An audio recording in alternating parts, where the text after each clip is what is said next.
Welcome back to the Rediscovery Journal, the podcast where healing meets honesty. I'm your host, Sophia, and each week we dive deep into stories of self discovery, mental health, and the raw, real moments that shape who we are. Whether you're on the journey of growth, seeking clarity, or simply need a reminder you're not alone, you're in the right place. Let's rediscover what it means to truly know ourselves one conversation at a time. So now to introduce this week's special guest, I actually met her my freshman year of college, and she has her MBA and is currently working as a DECA teacher, which is super funny because someone I just interviewed who just graduated high school was mentioning DECA literally earlier this week. She is someone who constantly and continuously radiates positive energy. Thanks for joining, Kathryn. Is there any kind of background information you want to go into about yourself to start? Just to start, I want to give like a little bit of a memory about you. I feel like I think about college and I think about my time at BG, and I just feel like it was such a fun time and like so laid back. Like I didn't even know that the real world was gonna hit me and like I'd have to, be an adult and like function like one. But I just remember like multiple times freshman year specifically we had a psychology class together, or no, was it critical thinking maybe, or maybe both, I don't remember, but we had a class together freshman year and I just remember struggling with you. Like I just remember like going to the lounge or whatever in our dorm and just like trying to, just sitting there looking at each other and be like, what is this, I what think is it was going on? psychology. Okay, what's psychology? And I Because just remember being like, what is this? I think we were in like the honors level of psychology. Yes. It wasn't Yes, like we an were. intro basic class. I think it was like Yeah. literally a next level one. Because I remember Yes. everyone freaking out about the The test. test. The test. Yes. And the test and the presentation we had to do the one time. And Yes, I'm yes, like, yes, yes. oh, and it's a group project. It's all messy. But anyways, I remember struggling with you and I remember feeling like we were both like, what is going on? And like we bonded over our like stress of these classes. But even past then, like I feel like you've always been someone who is so kind and so sweet. And like, even though throughout college, like we didn't always see each other all the time, it was like one of those things when we did, it was positive. Like I enjoyed your presence. I enjoyed being around Blue. I remember your one birthday party we had like wigs, which was like so fun. That wasn't mine. That was for my roommate.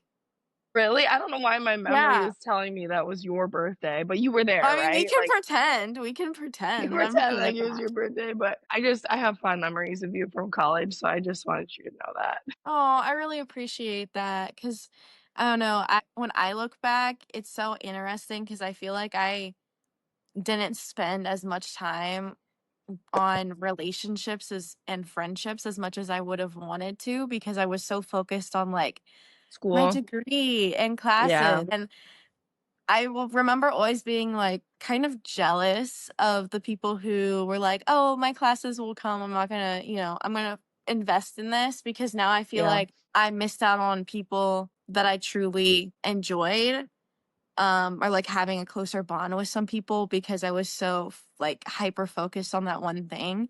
So I'm trying to push myself to be a lot more flowy right now, which is not Yeah.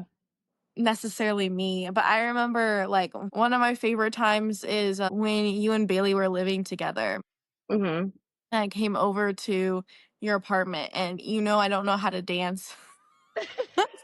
And in your kitchen, you taught me some moves. I Oh, don't know if you yeah. remember this or not. I'm sure we have a video of it somewhere. I'm 99% sure you took one, Yeah, but I'm yeah, sure. that That's was like hilarious. one of my highlight moments. How funny. Yeah, for sure.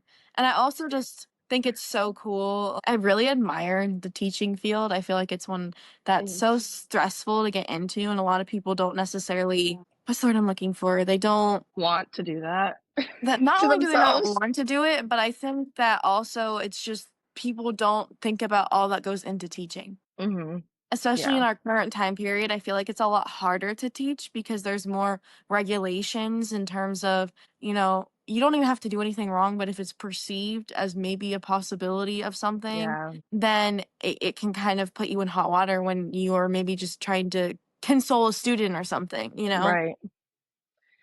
Yeah, it's In definitely a terms tough career to be in. in terms of teaching, like what originally drew you to wanting to be a teacher? So I I listen to your podcast and I think of myself all the time because I feel like we have a similar journey of like career wise. I like in high school, I went to cosmetology school and I was like my whole life, I'm like, I'm gonna do hair and I'm going to do nails and I love the beauty industry and I love makeup and I love all these things. And so I got my cosmetology license. I got it like right before I graduated, before I even turned 18, which is crazy that you can even do that. Honestly, What an snaps though. amazing That's a what an amazing flex. opportunity. And I also remember, like, at the time before I started cosmetology, everyone in my life was like, "Really? You wanna do that?" What? Like, everyone in my life was like, "That is not, like, your destiny." It's like because, again, very similar to you in the fact of, like, I really care about my grades. I know that I'm, like, pretty smart, and I'm not trying to say that, like, "Oh, I'm so smart," but I know, like, I have a gift, and my gift is my brain. Like I am very intellectual. I'm not very good at like maybe like real world things. Textbook, I'm very textbook smart. I can study, I can learn. I love learning like all of those things. So when people found out I was going to cosmetology school, they were like, "Really?" Like they were doubting me, seriously. And I just did it because I think as a teenager I was like, "Well, screw all of you. I'm doing what I want." So I did. Anyways, as I was like graduating from cosmetology school, it was like we had a senior banquet and we gave out superlatives. And I was the president of the cosmetology class, both my junior and senior year. So I couldn't choose my own superlative. I was choosing everybody else's. And someone, I think it was the teacher, me, most likely to be the next Mrs. Hambley, which was the teacher. And that's when I was like, wait a second, maybe I could be a teacher. Maybe I should be a teacher. Maybe being a teacher is something that I should even like consider. Mm, So I started working in a salon and I hated it. Like I hated it. Like I was miserable. I was really? crying on my way to work every day. Now looking back, I realized that I hated it because of the salon that I worked at. I don't think I hated the industry. I don't think I hated the profession. I just had a bad experience. Yeah, it's so I hard wish to I tell would have sometimes. tried a little bit more, maybe like had a different experience or gone to a different salon or something, but I didn't. So I was like, you know what? I'm going to teach it. So I went to BG to teach cosmetology, actually. And Really? as you can imagine, there's no cosmetology education program. Yeah. It just doesn't exist. People who are cosmetology teachers work in the salon for like 7 to 10 years. And they go back and get their degree, which is like a shortened program to get their license. And then they go into the high school. So I was like, the closest thing is marketing, I guess. Let's do it. And that's how I got where I'm at. Um, in the meantime, like in college, I got my real estate license. I don't know if you remember that. It was like during Yes, I COVID. do. I feel like you are one of the people who kind of has like the most cool things on their resume. Yeah, Like you had it's cosmetology, yeah, then you had real estate, then you were doing teaching. I was like, "Oh wow, yeah. I am heavily impressed." Well, it's one of those things where like one, it does really help me in teaching because I have a lot of students who go into real estate and a couple of students who've gone into cosmetology, but either way, both of those are sales jobs. I teach Mhm. sales, I teach marketing. Like they do align. But They interconnect, yeah. I feel like it says more about my indecisiveness and more about my like career journey of like cosmetology teaching. Like those are not the same. They do Yeah. align. They do align for what I do teach, but it on the surface they don't seem like they align. And it was just in an effort of like trying to figure out what I'm passionate about, trying to figure out what's important to me and trying to decide like what gets me up every day. I tried cosmetology, that wasn't it. Cross off the list. I tried real estate, it was okay, but it wasn't like Dream. filling me with purpose. So I crossed it off the list. And I feel like it's just as valuable to understand what you love in your career that it is to cross off the list and decide what you don't love. Like I think Yes. that is so valuable. And it's something that society sees as like, oh, well, you're just jumping around. You don't know what you want. Well, how am Yes. I supposed to know what I want? I've never tried it. I've never tried it and never done it. How am I supposed to know? How? Yeah, and I think that You're there's not. so much pressure for us to know exactly who we are at like 17. And Yes. right now I'm Like in the it's flow of being sad. like, who am I? What is my life right Yes. now? What is my purpose? I think there's so much pressure to that. And I'm at a space where I think it's so hard because I'm seeing all of my friends do these amazing things and I'm super happy for them. But I think it's hard to not have that like green eyed monster of jealousy to be like, man, why am I not, at this point in my career, why am I not having children or getting Yeah. married? Because, that's kind of the unspoken expectation with things. Yeah. And so it's really hard to not feel behind in that aspect or like, okay, am I doing enough right now? Yeah. Finding that balance. And also, like, I think that's one of the reasons why I started this podcast. And like, I can go through this journey and figure out who the heck I am and Yeah. converse with people who either were at that point in the past or are currently in that point. So then I know, okay, there's another side to this, or like, how are you coping with where you're currently at? That kind of thing. Yeah. I think it's so important to have conversations about deep topics like this because I don't know about you, but I feel like Your face. I don't even know what he's barking at. Do I need to put you, hey, do I need to put you in your crate? Stop it. Okay. It's the dumpster. That's what it is. He Sorry. can't. He can't handle. He's got the dumpster alarm. Well, yeah, because they're picking it up and it's making bangs and he doesn't Mm. like it. Anyway, one of the I totally lost my train of thought now because of him. Oh You my were gosh. talking about how like you're comparing yourself to people, and that's really hard. It's easy to be jealous. Yeah, yeah. So I think it's so important to have some of these conversations. Yes. Here was that. That's Okay. what you were saying. Yes, it's important to But have deep when conversations. I feel like we live in a time where sometimes you can be judged for expressing how you're feeling or hardships that you're undergoing. Mhm. And of course, it depends on the group that you're with. But I feel like people see like mental health and overall struggle as like something they should be ashamed of. Mhm. And I definitely like sometimes, everybody has those days where they're like, oh my goodness, like why? But I think it's important to try and push ourselves through that so that we can become the best versions of ourselves. Going back to teaching, what would you say is your favorite thing about teaching, Mhm. if you have one? I would say, like, tangibly, like, the best thing is probably DECA, like, that experience. For me, it's really fun because I get to, like, guide my students through something they're actually interested in, so I guess if there's anybody who's a listener that isn't familiar with what DECA is, it's like I probably should define it. It's basically an organization that is connected to the class. Think of it as like a club that's connected to my class. I teach marketing, so DECA is the organization that goes along with marketing, and the students get to choose and compete in different events related to marketing, entrepreneurship, hospitality, management, and finance. And it's kind of the part of the program where the students can kind of do their own thing and thrive through that and figure out their interests within business, because obviously business is it's a very big topic, a very big It's so umbrella. It's very broad. And so there's 65 different events that students can choose from to compete in. And that's why I feel like it's the best part of my job, because I get to guide them through something they actually are interested in, or to the same sentiment, they do it and they hate it. And okay, let's cross that off your list. Maybe that's not something you want to do in the future, or maybe it's not something you want to do like next year in your project or whatever. But also selfishly, I get to travel with my students when we compete, which I'm is really, jealous. really fun. So now I've been to California, which was the furthest west I've ever been. Oh, Before that, I literally have been to Chicago, and that's it. So going to same. California was crazy. And I actually got to go on my birthday because our national competition always aligns with like my birthday. So I'm That's with such my a fun students. B-Day trip. Yes, and we went to Universal in California that day on my birthday, and that was really cool. We went to Huntington Beach, got to watch the sunset because, on the other side of the coast, you get to watch the sunset over the water. So, like, selfishly, DECA is like the coolest because I get to travel. That being said, I feel like it goes into like my real answer of like the best part of my job is just to like feel like I made a difference. It goes back to like the sentiment of like I did cosmetology, I did real estate, but like teaching is the one thing that has always made me feel like I was contributing. Hmm. I don't know. I've always just had this like part of my sense of self has always been to like contribute or like positively impact, even if it's just one person. Like No, I I feel have that. always wanted a job that helps or like contributes to someone in a positive way. And I feel like teaching for me has really, really done that, because sometimes my students communicate it to me, but even if they don't, like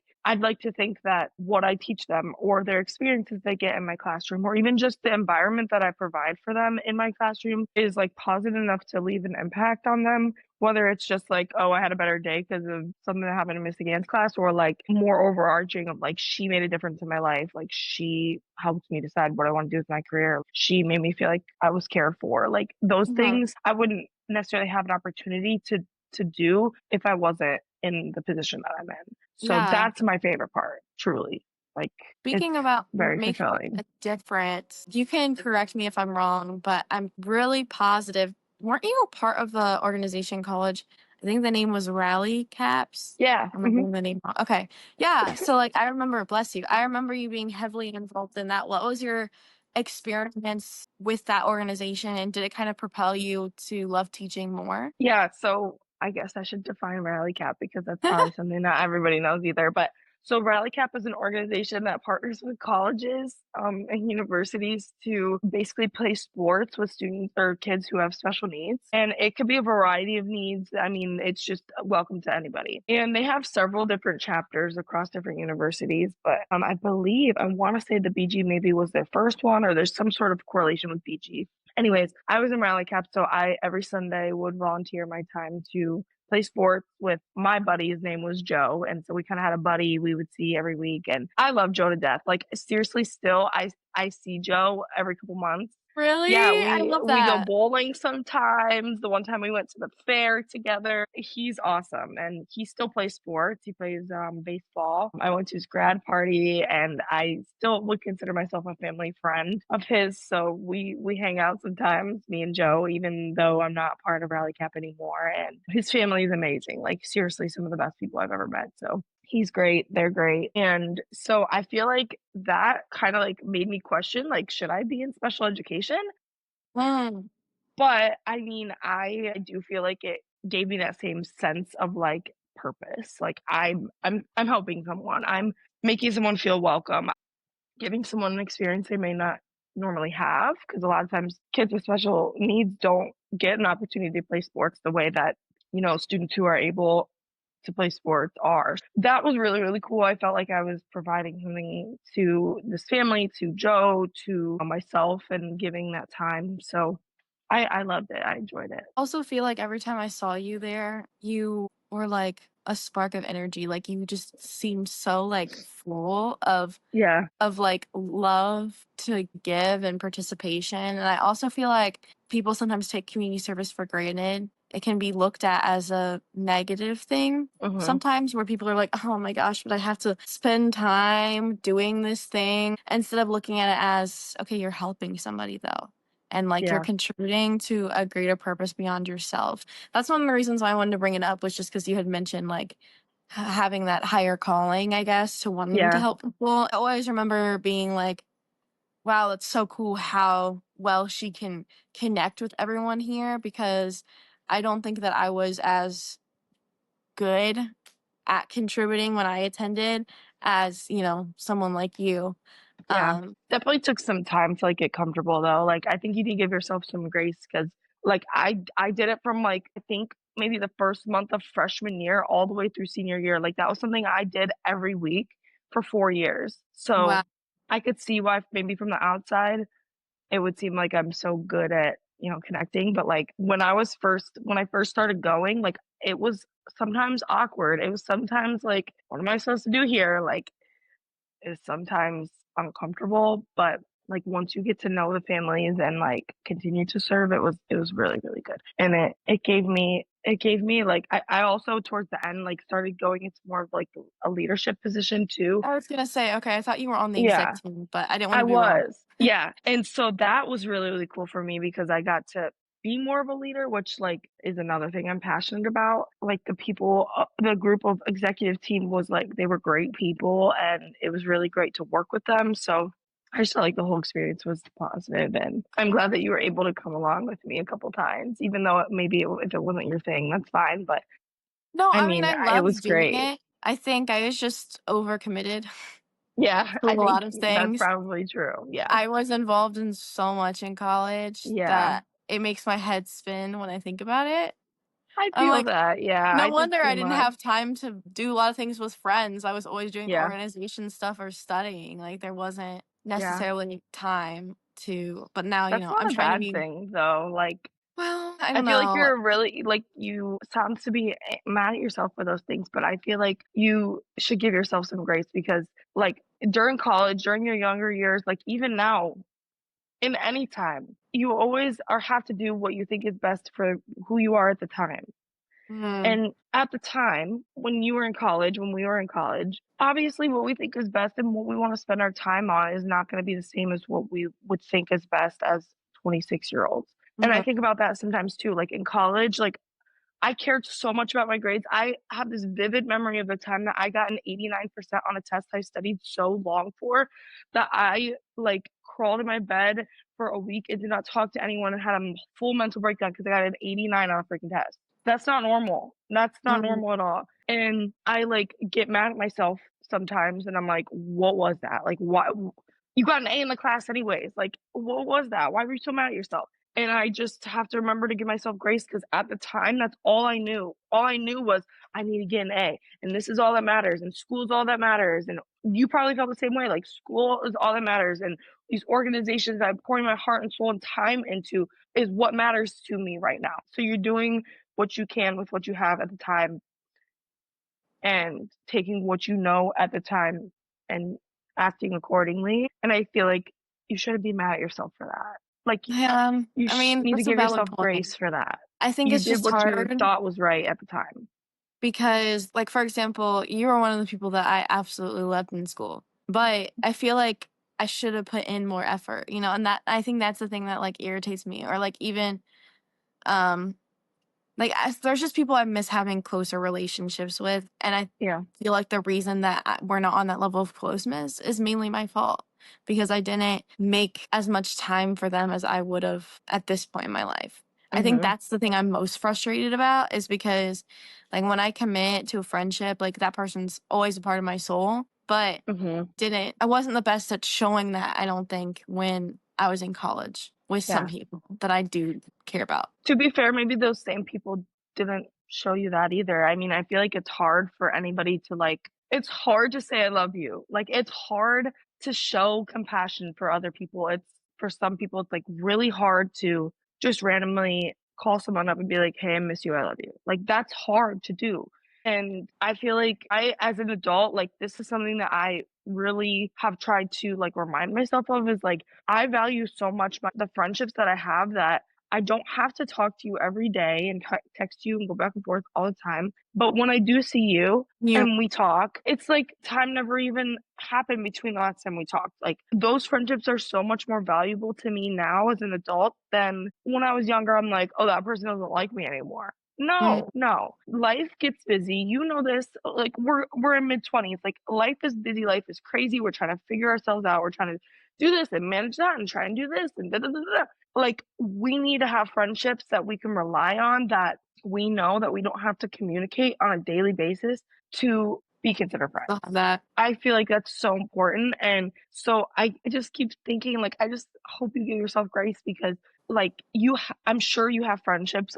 At least me, I know that you don't have to talk. I mean, when was it's been a long time since we've communicated, and I don't think that that changes anything in our friendship Yeah, I at didn't all. feel weird at all when we started talking. I was like, it just felt Yeah. like it was yesterday. Like we can catch up and be just fine and as if we talked yesterday. And I want you to give yourself grace and I want you to remember that I'm sure there's people in your life, including me, that still feel just a strong friendship, the same strong friendship with you, even though you might not see them or have made that connection with them. Or maybe this is also just a reason to reach out to these people and be like, hey, I miss you. I love you. I hope you're doing well. Yeah, I Because think that's not easy either. I've been trying. I am very big into I think it's important to tell people you appreciate them. Hmm. But during my time in Georgia, I actually had someone, which is complicated, but at the time I had said, I appreciate you a few times. And she was like, you should stop that.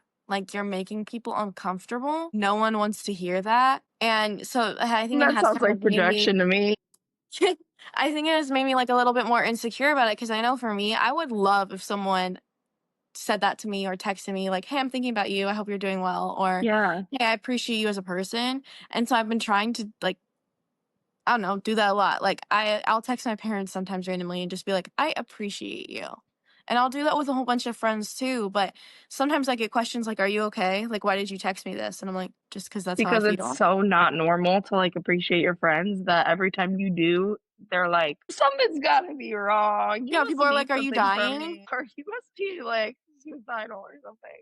Yeah, no, It's and then they'll be like, "Are you crazy. dying? Are you okay?" And I'm like, "Yeah, I was just thinking about you." That like that's all. I'm not trying Let's to make it a normalize weird that. thing. But I feel like it's so important because there's so many people that can tell you, you're not good enough or you're not going to amount to things. But if you have enough people in your life who care about you, who literally say, "Oh, you're amazing," it can kind of help with that brain chemistry where you start to Hmm. believe, okay, maybe I am amazing. It's Okay, just, well, if you say so. yeah. And like, I'm so bad, I feel like, at taking compliments sometimes, where I'll just make a joke. I'll either try and graze past it because it makes me feel uncomfortable to like accept accomplishments that I had or compliments people have Hmm. for those, where but other times I'll be like, "Tell me more," like, "Not really, but yes, Keep it please," coming. like, Thank you. "Tell me how great I am," that kind of thing. Yeah, one thing I also wanted to talk to you about, so I know in college you and Bailey had guinea pigs. Do y'all still Yeah, have guineas or don't. really? Okay. Oh, so I think it was like a couple years. I think they were maybe like 3 or 4 by the time I gave them away actually because I am this was a mistake, okay? Allergic, I'm right? severely allergic to guinea pigs. Okay, I Severely. thought that you were, yeah. Yeah, I don't know, like, okay, granted, we got them during COVID, so we weren't allowed to, like, hold them at the pet store, Oh but I should have known because 'cause I'm allergic to all furry animals. Like, I don't know, I just was like, "I'll get over it, like, I'll get over my allergy." No, Kathryn, I'm delusional. So, I was, like, so allergic to the point where, like, cleaning their cage would, like, cause me to have trouble breathing, and I'm like, my eyes are, like, oh my puffy and gosh. I'm sneezing 8 trillion times, I'm hot, it was just like a bad reaction. So eventually I was like, I can't anymore, like I just can't. So I gave them away to someone with all of their stuff and she still has them and is taking care of them. So that's good. Bailey still has hers though, her three. And unfortunately, rest in peace, Penelope. She passed. And honestly, like their life expectancy, I think is like 6 or 7 years. So Penelope, like when she passed, I was like, what happened to her? And Bailey was like, she just got old. Like their life expectancy is like about now. Because we got them like during COVID. So what is that, 5 years? Yeah. Like they're getting toward that time of like I think yeah, 6 or 7 years is like the max. So they're just getting old. Oh. But I personally don't have them anymore. Now I have a cat, which has been wandering around. Another animal that I'm incredibly allergic to, but I make it happen. Oh my gosh, you're so funny. Yeah, it's fine. I love him. His name's Catrick Swayze. I love that. How what kind of cat? I don't know, he's gray with like Okay. greenish eyes.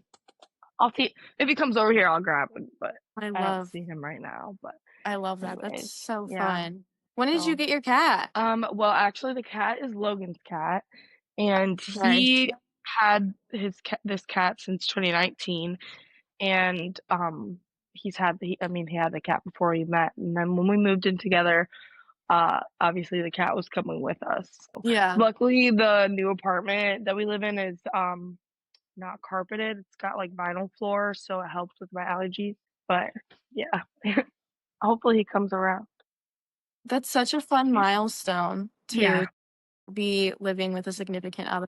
I keep making jokes like I need to find a significant other for multiple reasons, love, great. Also, split expenses, Splitting love rent. that. Yes. That's why I was like, okay, like we are driving 45 minutes to each other every day because I was living in Oregon, he was living in BG, and I'm like, what is this is just a waste. We're wasting our money on gas Mhm. and everything that like rent and utilities and stuff. I'm like, we just need to move in It all together. adds And up. It just makes it easier. Yeah. I'm like yeah, so over being in the stage of not being in love. Like I keep yeah. having, okay, I guess I keep having, I haven't really gone on no, I have gone on some dates since I moved here. I take that back. But I haven't gone on any that have like led to anything, Hmm. And I'm like, "When is my time?" Like, I'm not desperate, Yeah. but it would be Yeah. nice to, like, be at that point where I can love on someone other than my dog. Yeah. And when I say love on, I just mean, like, I'm just kissing my dog. I'm not doing anything, like, No, I didn't bad. think it sounded I that just way, feel like but that sounded rough, so I'm like, "Let me clarify." I just hug him and give him a whole bunch of kisses, and he hates it. Um, he'll be fine. that's one thing also think is so cool is you and your mom go on cruises together, right? Mhm. Yeah. Didn't you just go on one somewhat recently? Yeah. We went to here's the cat. Come here. Let me see if I can pick him up. Hi. Beautiful. This is Catrick. I love. Look at his face. I'm gonna So start cute. dying here in a second. Okay. All right. But yes, we did just go on a cruise. It's kind of been like our mother-daughter tradition because, like, as you know, my parents live down south, so they live, Mhm. I think it's like 14 hours away. So we don't obviously see each other that often. So every spring break, my mom and I go on a cruise, which is great. This year we went to the Bahamas, and like the cruise line, like there he is again. The cruise line has like a private island that we stayed on for 2 days, which was really, really fun. I've been to some really amazing places. Like my favorite was Belize, which is beautiful. It's not very like what is the word? Like it doesn't have a very strong infrastructure, Mhm. but the landscape is gorgeous. I've been to Mexico, which was really beautiful, very warm. The water is like so blue in Mexico, and the food is delicious. But so me and my mom have our little cruise, and then my dad and I always go to a Notre Dame game because my dad went to the University of Notre Dame, and so did all his siblings and his dad. Oh, They all wow. went there. It's like a family thing. So big Notre Dame fan, have been since I was a kid, but my dad and I always every year go to a Notre Dame game. So I kind of have like my little traditions with each of my parents, and it kind of gives me some time to like spend with each of them individually, which I've really enjoyed. So, and going on cruises obviously is really, really, really fun and has really given me an opportunity to travel, which I am really grateful for. Yeah, I was gonna say, I know you had kind of mentioned, or I'd seen that you'd gone on different trips, and my Mhm. goal is to one day hopefully do something like that. Obviously, right now I'm not going on any trips anywhere, but Yeah. I would love to get out of the US someday. I haven't even been to Canada. So, and now I guess I'm closer to Mexico and haven't Yeah. been there either. So, Yeah, I feel like cruising is the way to go because you can hit so many places without having to make it like multiple different vacations, if that makes sense. Like mhm. you can I could say that I've been to a lot of places simply because they've been on cruises where I'm there for like a day and I get to see like the highlights and then I move on to the next place. So I recommend a cruise. I feel like it's a unique experience and I love it. But I've heard some people get seasick on them though. yeah, I don't know some how you people. would know if you would get seasick until you're already on it though. Yeah, I mean, like if you get car sick, probably get seasick. Okay. But I don't know, it doesn't really bother me personally, but they also, like, they'll give you Dramamine on the ship if you get sick, and Oh, okay. they have, like, medical center, like, urgent cares, like, on the ship and stuff too for emergency, but I don't know, I like it. I'll have to check that out eventually. Yeah. So I know we talked a little bit about like your work experience and stuff. Mhm. I want to transition over to your personal life experience. Okay. So where do you think you're currently at on your like self-discovery mental health journey? Well, I think that I'm getting there, like, I feel like at this point in my life, I've really been putting in like a conscious effort toward my mental health. And I think it goes back to what you said about how like people are afraid to have those conversations, or maybe it's like a stigma of like mental health, like, oh, you want to talk about that? Like now's not the time. And I do believe there is a time and a place, but I'm really proud of myself because I have really made it a point to go to therapy and I have started to like, yeah, I know. And I've been going to therapy now since I think during COVID. I don't know. I don't know if you remember, like during the like end of college was a really, really, really, really tough time for me because I think it was for yeah, no, I really there was a lot of big life events that and like change is really difficult for most people. And at the time, like, it was really difficult for me, but during that time, I had gone through a breakup of someone that I was with for 7 years. We broke up on our Yeah. 7-year I anniversary. remember that. What the heck was that? And then I also my family moved across the country without me. I mean, they wanted me to go with them, but obviously I didn't. My sister got pregnant, which has its own backstory and situation surrounding that. I'm graduating college. I got to figure out like that in itself, like graduating college in itself can be a very stressful, anxiety inducing time. So there's that plus everything else. And then add on top of it a global pandemic. Yeah. Yeah, like, what was that? Like, I am honestly shocked looking back. I'm like, I don't know how I even, like, dealt with those Did things. that? So anyways, that's when I started going to therapy because I was like, "I don't wanna be here anymore. I need to, like, go to therapy and, like, figure out these feelings." Anyways, so at this point, I think I've had, like, 4 or 5 different therapists, and I am really proud of myself for sticking through therapy even though I've had experiences with therapists that Are positive. like, not necessarily weren't positive, but, like, weren't, like, a match, if that Mm. makes sense. Or what you needed, yeah. Yeah, and I it's just like dating where, like, you have to find someone that, like, clicks with you and you have similar interests and da, da, da. I think therapy is the same way, like, you kind of have to, like, date around and find someone that, like, is gonna actually help you, Mm. and I don't know, I just started going to a new therapist maybe 2 months ago, a month or 2 ago, and I like it so far, I really do. He's got, like, a different approach, which I appreciate, and it's been good, but, um I don't know. I feel like just, like, taking the jump to even, like, consider therapy, let alone go to every Mhm. appointment is, like, A lot. a big accomplishment, and, like, anybody who is doing that should be really proud of themselves because it is not easy. It's uncomfortable. I don't know if you go to therapy, but every time that I go to therapy, I leave crying and I, like, have these Yeah, it's open wounds that I have to, emotionally like it's draining, emotionally draining. Absolutely. and you also have to sometimes face things that in your life that you've undergone that you Yes, don't really that wanna you're, deal like, with. shoving really deep down that you don't wanna even think about. I was Yeah, actually talking to someone else the other day about like I guess there's like trauma therapy. yeah, And, she had mentioned she like had asked me like, oh, did I undergo childhood abuse? And I was like, no, like my parents didn't, do any of that. And she's like, well, no, like extreme bullying from kids is also considered child abuse. And I'm like, yeah, wait, what? Like I didn't even think yeah, about like because when like unfortunate things happen, I'm just like, man, that's a thing. It happened. That sucks. And then I try and like she's like, "No, you really should look into dealing with that because there's gonna be yeah, a lot of unresolved things." Like, I can think of multiple instances that happened to me when I was younger that, like, aren't okay. yeah, And at the time, I mean, obviously, I was upset, but I was like, "Oh, this stuff happens to everybody." And not really, it depends on the yeah, person, but, like, there's definitely levels of things, and I don't know where I was going with that, but I think it's really what am I admirable.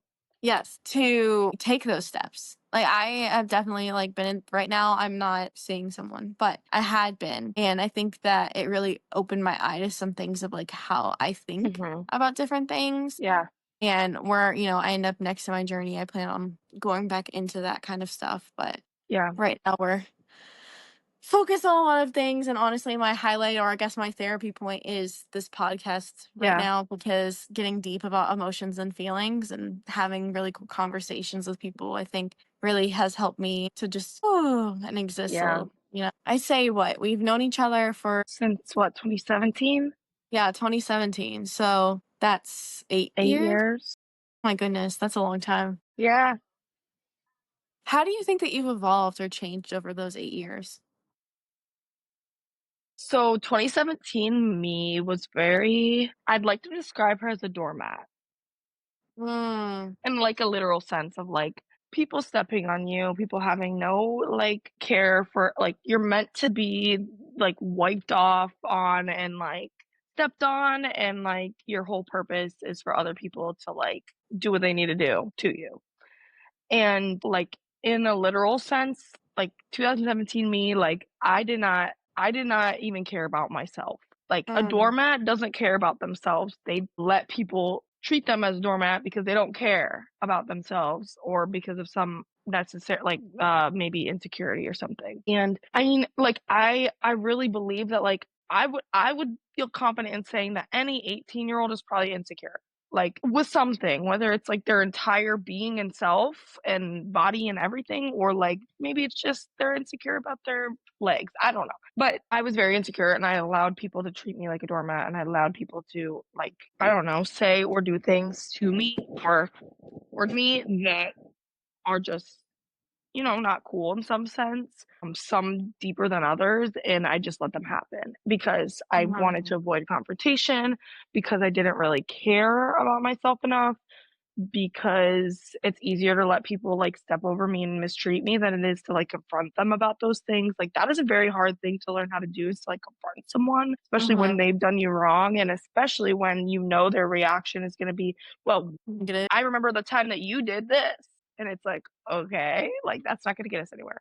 Which, Mhm. as you can maybe imagine, that was the kind of relationship I was in at the time. So I have evolved so much, and I attribute it to partially to therapy, I attribute it to myself. I know I need to give myself credit for my growth, but I also attribute it to the relationships that I've been in, Mhm. and like I have learned so much about how what exactly what I don't want in a relationship, Mhm.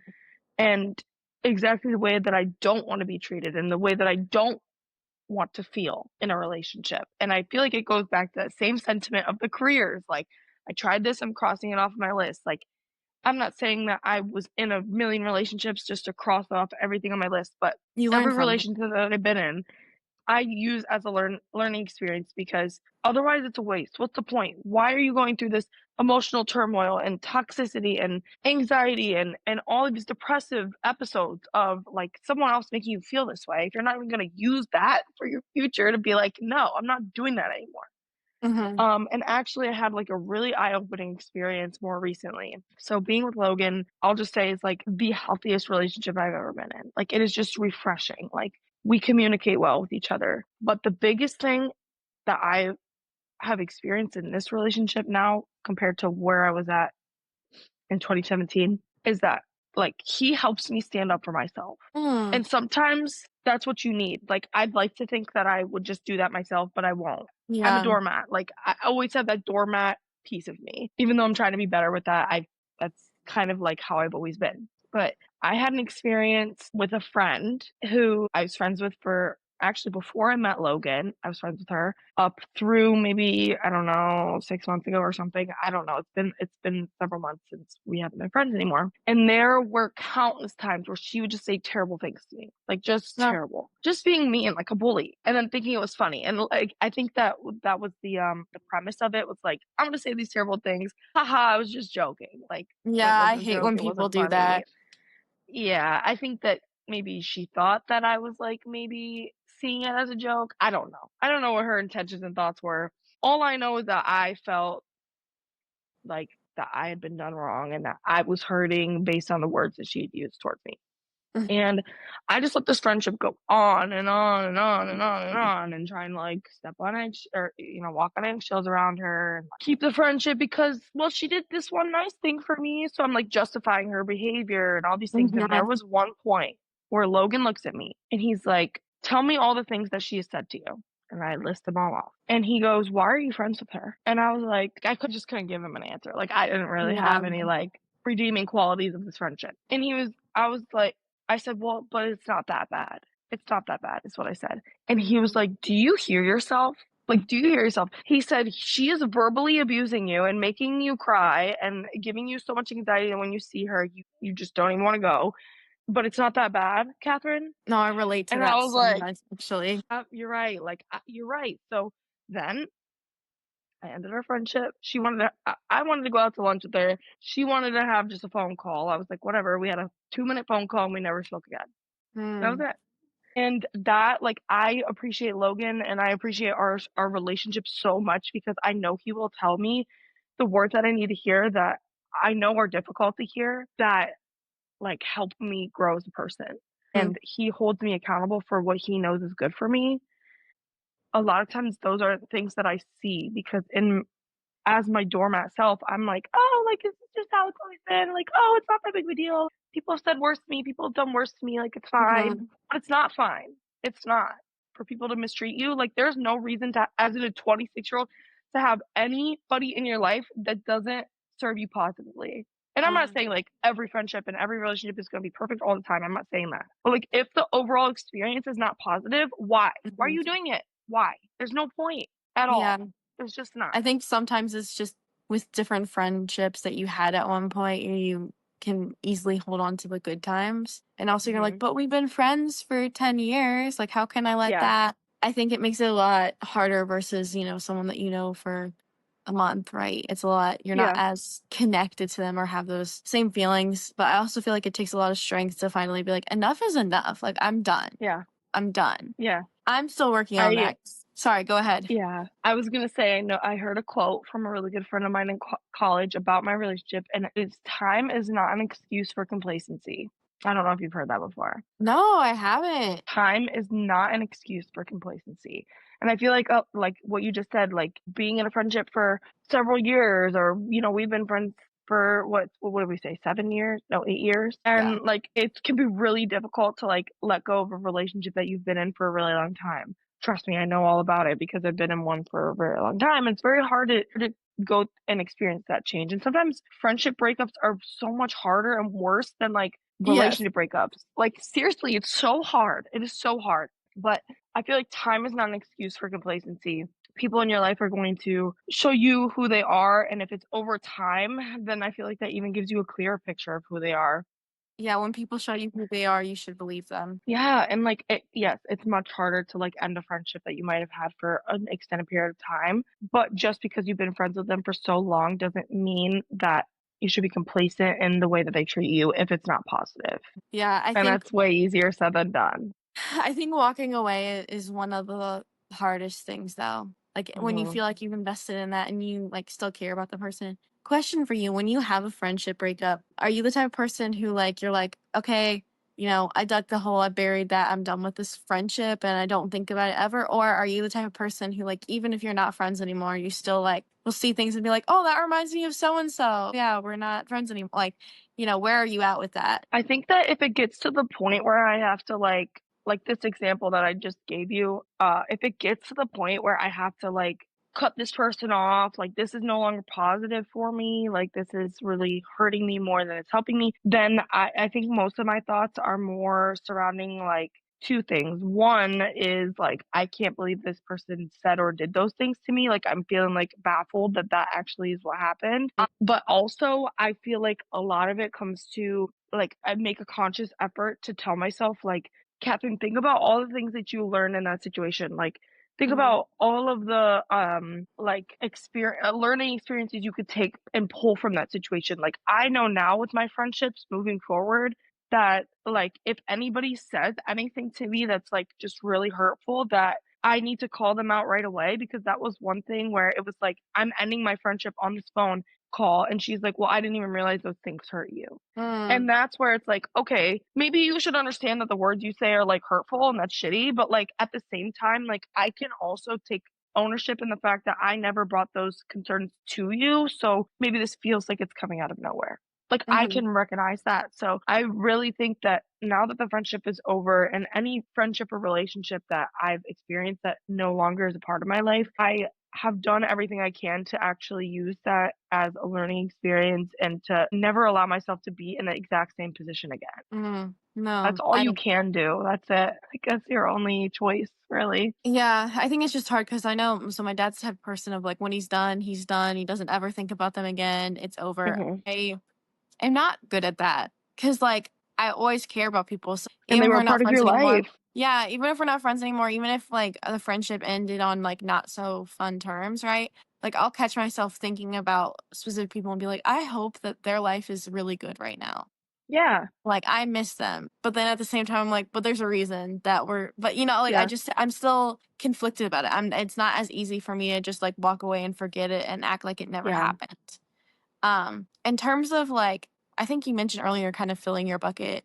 What kind of makes you happy or fills your bucket outside of work currently? So, just like in college, I'm like involved in a lot of things with my work that sometimes fill my bucket, other times they make me feel really overwhelmed, but I enjoy all the things I do. It's just doing all of them at once is kind of stressful. But so I am the student government advisor, which some schools call it like student council. Mhm. Some schools call it student government, a class council maybe. But that has been really, it's been enjoyable for me. I've gotten to like do more of the fun things through the school, which I enjoy. And then I also like me and my students in the program that I teach, we run the school store. So it's been cool for us to like come up with different apparel designs and like teach my students about like how to run a business. But I guess more like those are more career like filling your bucket things. More personally, I mean, I'm a social butterfly. Like I think you probably know that about me. I feel like I am very much driven by like being social. Like on a bad day, like some people want to just be alone or maybe have some time to themselves. Like I'm the opposite. Like on a bad day, like I just want to be surrounded by my friends, get my mind off of things. So I actually created like a club. This was crazy. Okay, so when this friendship I'm telling you about like ended, part of that friendship there was like a club that she had brought me into where all of these girls in the area like once a month would meet up and go have a potluck, a themed potluck at one Mhm. person's house. And it was so much fun. We got to try new food. We had different themes. My favorite theme the one time was like throwback to the 90s and they had all these decorations and like we ate like chicken nuggets and like Oh. Dunkaroo dip and stuff. So that was so much fun for me. But when I ended this friendship with this person, I was like, I can't continue to go to these things. Like it's just not my place. She brought me into it. Like I wasn't Yeah, going it's to continue to go. uncomfortable. So I created my own, better version. Partially in spite, but also because I had this like epiphany of like, if I were to die today, which is kind of like depressing to think about, Well, I've thought but about it. if I were to die today, what would I want to be remembered for? Mm. And I knew the answer to that was I want to be remembered for making everybody feel like they were welcome and that they could spend time together and enjoy their time together and just making everybody feel like they are welcome. Like that is Mhm. what I want to be remembered for. So I created a club and it's called Girl Dinner. And every month we go out to dinner and that's it. And the whole premise of it is like my friends bring their friends and their friends bring more friends and let's meet a whole bunch of people because also it's not easy to meet new people when you're 26 and you go No. to work and come home every day. The only other way to meet people is like maybe like at a bar. I don't even know. Like how do you even meet people? And a lot of times sometimes girls aren't approachable. You don't know if they're going to be your friend or if they're going to judge you or be jealous of you or whatever. So I'm like, this is a great way to meet friends. The last girl dinner, I made an Instagram, a girl dinner Instagram. You can follow it if you'd like. But I think the last girl dinner we had like almost 20 people, maybe Nice. 15, somewhere in there, 15 to 20 people. And it was so much fun. So that has been filling my cup, like seriously filling my cup every month. I'm looking forward to girl dinner. This Sunday we're gonna do paint and sips, or sorry, not paint and sip, candle and sip. So we're gonna make candles. Yes, we're gonna do candle and sip, make candles, drink some wine, go out to dinner. It's gonna be fun, and I just feel like that has given me purpose. Like that has made me Mm. feel like not only that like I can be social and feel that like part of myself that loves to be social, but also like give other people the opportunity to meet other people because it's hard. It's hard to not have friends. It's hard to be an adult and feel like you don't have friends. It's hard to like make time for yourself too and like make time for friendships. I mean, a lot of the people are like in It's like doing a weird echo to relationships. me all of a sudden. Can you hear me now? I can hear you. It's just like echoing. Every word you're saying is it's like saying it twice all of a sudden now. Now it's like making some crazy staticky noise. Okay, what about that? Okay, yeah. Now I can hear you. Okay, I just changed the speaker. Okay. Sorry, back to what you were saying. It's just like I couldn't understand what you're saying because it was like the words on top of each other. I'm sorry. No, it's not your fault. I think I was just saying that like it's been able to fill my cup because I can like have that sense of like being social and having to spend time with other people, which is something that I really, really love. But also, I feel like it's given me and other people an opportunity to meet friends. It's like, it's just so hard as an adult to meet friends and to find people that are like genuinely good people and that, Mhm. can have those same friendships that I mentioned previously of like, we don't have to talk all the time. We could see each other once a month and have a great time and catch up and be just as close friends as someone who I talk to every day. So girl dinner has really, really been like a light in my life, and I'm really, really excited to like see it grow and continue. And I did it all on the premise of like, I want to be remembered for something good. And I Mhm. just feel like if my funeral were today and everybody came and they were like, if they were asked like, what is the one thing that stuck out to you about Kathryn, or what was the the part about Kathryn that you appreciated the most, I would like to think and hope that people said that Kathryn made me feel welcome. Kathryn made me feel like I was important. Kathryn made me Mhm. feel like I had a place in her life and at the table. Like Mhm. that's all I could wish for. And so I felt like, okay, the best way to do that is to actually do it instead of just think about what people will say at my funeral. So I made the club. No, I love that. And then I have like one final question for you. I try to ask every person I have on my show this. What era do you think that you're in? I think I'm gonna have to think about that. I should have thought about it before. I think I'm in my like stability era. That's what I'm gonna say.